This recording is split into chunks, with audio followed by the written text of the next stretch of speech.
let's start with the QAnon Shaman. How about? Let's go there, shall we?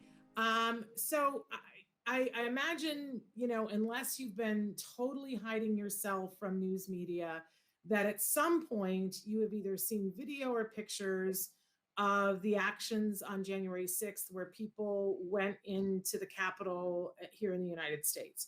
And there was one person in particular that there were a lot of pictures of, a guy who was wearing the bullhorns with the fur thing, with all the red, white, and blue makeup on his face and carrying a spear, and was referring himself as a shaman. And then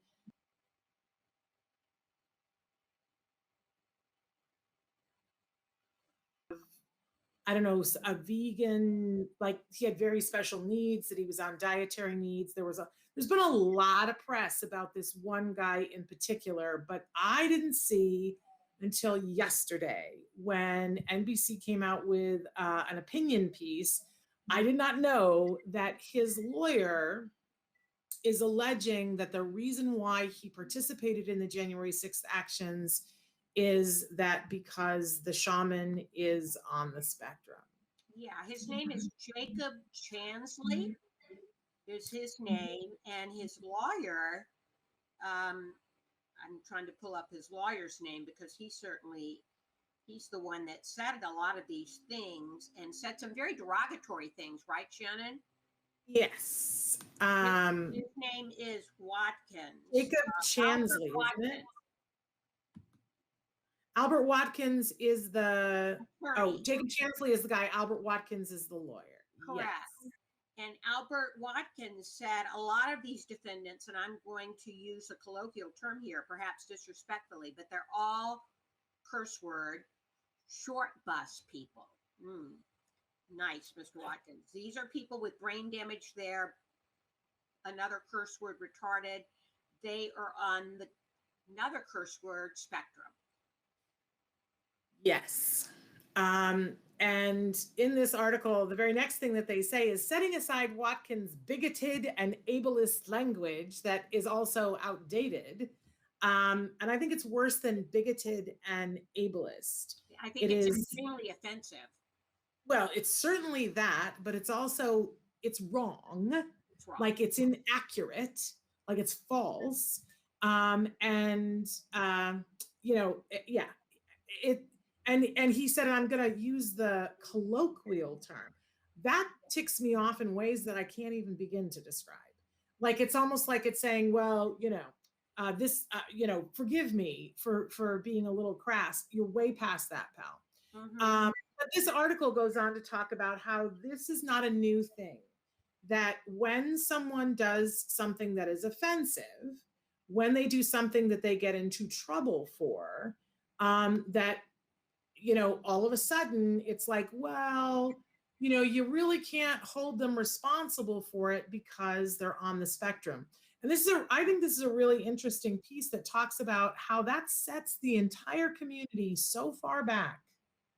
And that for all of these people that are, and we're going to ask Alex what he thinks about this in a minute, but I think about, all of these wonderful people who are on the spectrum and who go to work every day, and are doing their jobs and being good parents or being good students, but are really good people and are constantly trying to say to the public, hey, we are different than you, but we are not less.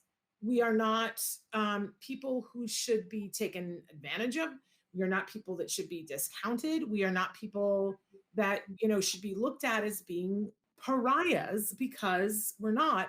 And then to have people turn around and say the reason why this person behaved in a way that they're here in court, we can explain it all away with a diagnosis of being on the spectrum. It is horrible. It's offensive. It's not proper.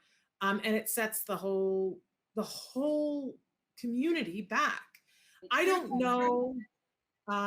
What do you want to say about it, Nancy? Well, I wanted to point out that the article, which is extremely well written, it's on NBC. It's by Eric Garcia, and he is the author of a book. He's on the spectrum himself, Shannon, and he's the author of a book, We're Not Broken. I think that says it all. Changing the Autism Conversation. And he goes on to make a point for, he brings up other cases like Sandy Hook, Adam Lanza, I believe his name was found to be on the spectrum. He brings up lots of cases and points out how none of the actions can be correlated to the person's autism diagnosis any more than somebody who's neurotypical, that can be linked to them being neurotypical. It just, there's good people and bad people in all categories, right? Yeah, to use it as an excuse is it's like I said, it's offensive, and it sets the entire community back. So I agree. I think it's very well written, and I encourage people to read it. I think it's important that if we're saying that, I'm all for getting people help. And if this individual needs help, let's talk about getting him help. But that when you need help, the only thing that we have that excuses you from criminal behavior is being deemed criminally insane. And what that means is that you did not know that your actions were not proper. That people can't be held responsible for what they didn't know. And, that's an entirely different diagnosis. That's an entirely different thing. That has nothing to do with autism.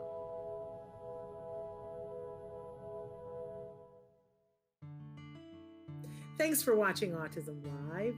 If you found anything helpful in this video, please give us a like. In fact, make sure that you smash that subscribe button on YouTube and give us a like on Facebook. You can also follow us on Twitter and Instagram for important updates. And please download our free podcast wherever you get your podcasts. See you next time. Until then, give your kiddos a hug from me and one for you too. Bye-bye for now.